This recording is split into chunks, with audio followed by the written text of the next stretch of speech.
Oh boy, how in the world am I gonna fit this into a full 10-minute video? Back pressure coming as the pass away. It is caught. First down, Campbell down the sideline. Over 20 to the 15, 10, 5. Touchdown, Tampa Bay. Fire the cannons. Bucs lead. Over the Bucs, 2 cannon. Bang, bang, bang. Sides going down. Yeah. We at the ring of game. Okay. Gonna Tampa Bay. Better bring your A. Over the Bucs, 2 cannon. Bang, bang. Come on. Over the Bucs, 2 cannon. Bang, bang. Over the Bucs, 2 cannon. Bang, bang. Come on. Over the Bucs, 2 cannon. Bang, bang. That's the size going down. Bucs Nation! Welcome back to the most passionate Buccast in the name of the Buccast. My name's Kent, your host as always, and today we're going to be giving our reaction, preview, and predictions to tomorrow or this Sunday's game for the Super Bowl as the Tampa Bay Buccaneers head on out to take on the Kansas City Chiefs. First of all, sorry there's no face cam today. I can't get my camera to work, which kind of sucks, so no face cam today. But there will be a face cam tomorrow, as I will be doing a live stream. So, yeah, be sure to join me there. As long as YouTube doesn't strike me down, we can have some fun. Anyway, let's get into the video. Now, firstly, we need to talk about the rush offense, pass offense, and the defense. The Kansas City Chiefs on rushing offense, they rank 16th in the league on rushing offense. And same thing with the defense, they rank 16th in the league. As for their passing offense, they rank first in the league. Because when you take a look at some of the weapons that Kansas City has, I think it's pretty obvious why they are the number one pass offense in the league. Meanwhile, the Tampa Bay Buccaneers have the 29th rushing offense in the league, which is awful. And we have the 6th best defense in the league, but we also rank 2nd on passing offense. So that could benefit us very, very greatly. Now, the last time we took on the Kansas City Chiefs was week 12 of this season when the Chiefs beat us 27-24. And as much as the score does not look like it, this game was a blowout. Patrick Mahomes and that offense couldn't be stopped. The defense, pass defense, couldn't stop a single thing off of that Patrick Mahomes and Tyreek Hill led. Tyreek Hill, look at his backflipping in the end zone. He's toying with our pass defense. So, I don't want that to happen again, please God, no. So, yeah, that was the last time. As for Tom Brady, he had a pretty good game, except he threw 2 interceptions, which really almost pretty much cost us. So, as much as the score doesn't look like... Next, let's take a look at the key inactives. For the Tampa Bay Buccaneers, offensive linebacker Jason Pierre-Paul, JPP, has a knee injury and is questionable for the Super Bowl. Same thing with Cameron Brate. He is suffering from a back injury and is questionable. Same thing with Ndamukong Suh, and he's actually not injury related, but he's still questionable. Meanwhile, for the Kansas City Chiefs, their offensive line took a big hit, having some of their big guys such as Eric Fisher, the left tackle, is going to be out with an Achilles injury. As for linebacker William Gay, he's out with a knee injury in this game too. Sammy Watkins, however, although he is actually questionable with a cal injury. Now, let's now take a look at the best part for a player in this game. Who are the Wildcards of the Super Bowl? Here are the Wildcards of this game. For the Tampa Bay Buccaneers, this one was a pretty obvious one. Firstly, for Wildcard, we got quarterback Tom Brady. That was an obvious one. Brady led us to the playoffs. Really, he drove our entire season. If we had somebody like Phillip Rivers instead of Brady, I'm not sure we would have even made it to the playoffs. So, Brady's obviously a wild card in this game. There's also my boy wide receiver Mike Evans, the red zone threat, Chris Godwin. Then you get the running back Rojo. You got Devin White. You got Gronk. You got JPP, who is questionable.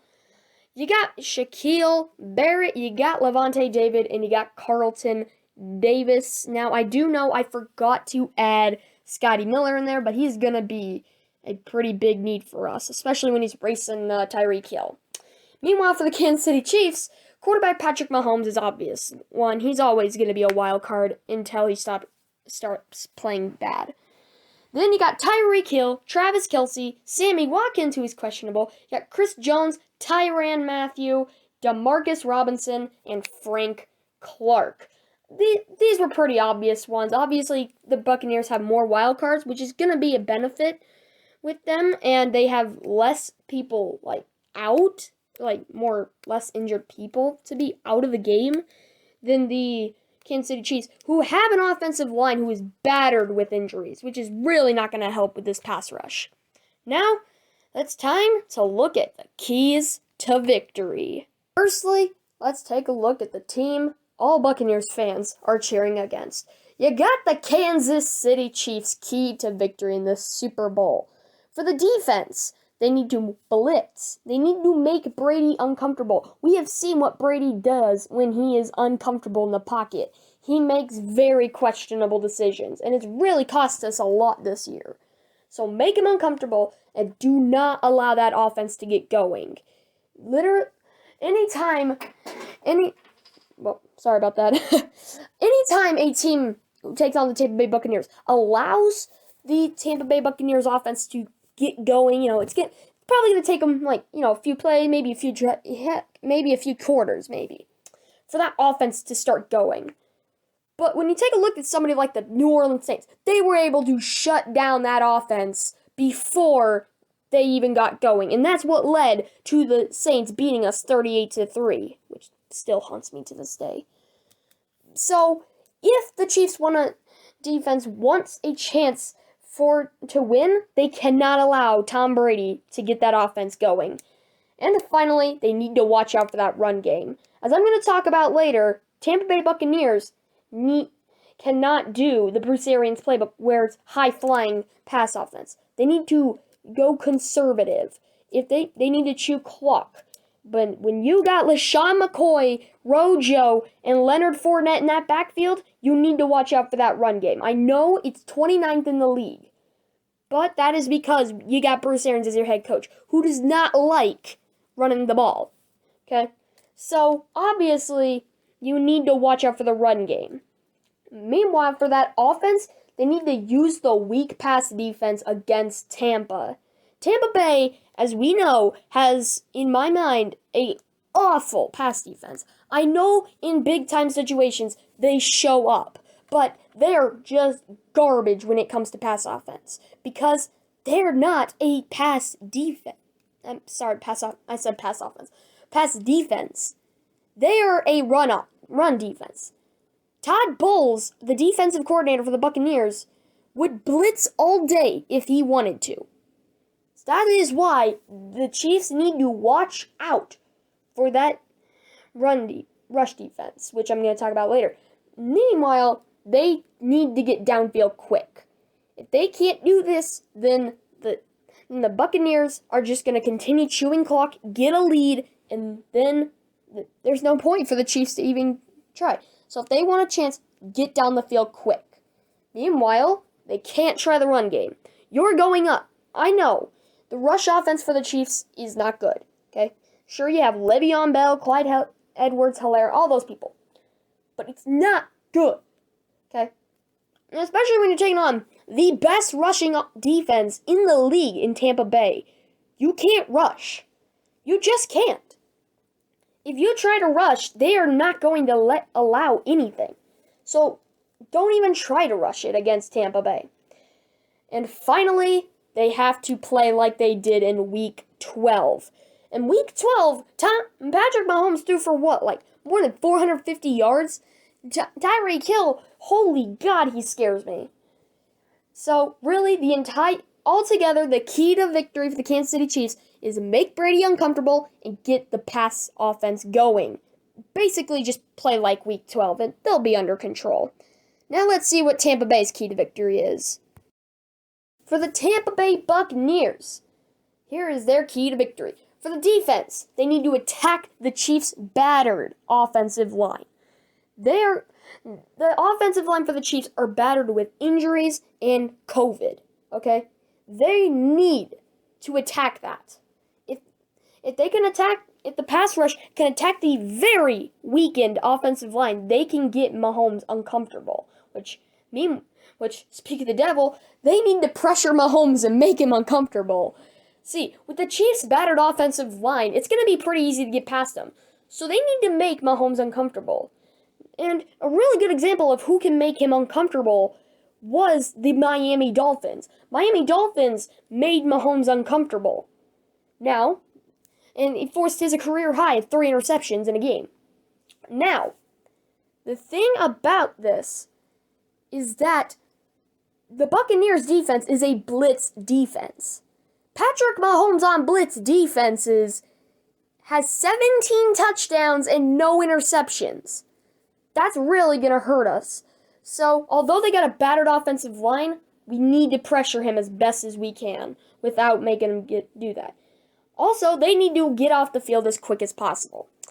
They cannot allow big, long drives from the Kansas City Chiefs. If they do this, they're chewing clock and they're going to get downfield quick. Get off the field as quick as possible and allow the offense to do their thing. And finally, don't let the Chiefs offense have big plays downfield. We have seen what can happen when Patrick Mahomes has big plays. He did it against Tampa Bay. He threw for more than 450 yards against us. But Tyreek Hill scares me. Okay, so we can't allow Week 12 where Tyreek Hill is backflipping in the end zone after catching a near 86-yard touchdown. We can't do that if we want. So that's the defense. For the offense, they need to be conservative.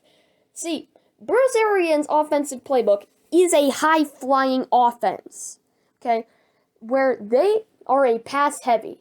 They love to pass it downfield and get down the field quick.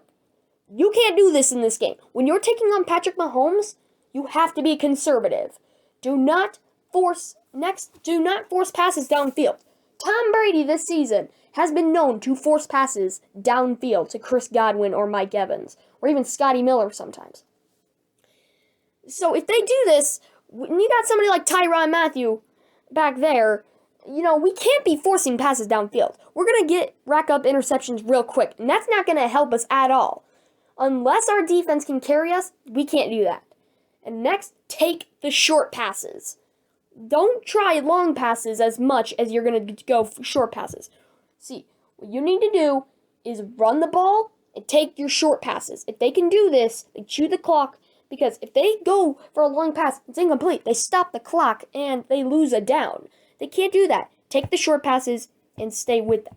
Next, they need to chew the clock and drive downfield. Leave as little time possible for Mahomes, because we've seen what can happen when you leave a little time left for Mahomes. So chew the clock, drive downfield, and score. Then, all the Buccaneers need to do after that is get a lead and keep that lead. Okay? Tom Brady needs to just chew the clock, drive downfield, get a lead, and hope the defense can keep that lead. Because we can't allow Kansas City to just come out banging. So really, the entire togetherness of the get is to get a lead and leave as little time possible for Mahomes to drive downfield and score. That's the key to victory for the Tampa Bay Buccaneers. Now, let's take a look at the odds and my prediction. Now, the odds to win go to the Kansas City Chiefs. They are favored to win by 3 points. They have a 52% chance to win this game. But what is my prediction?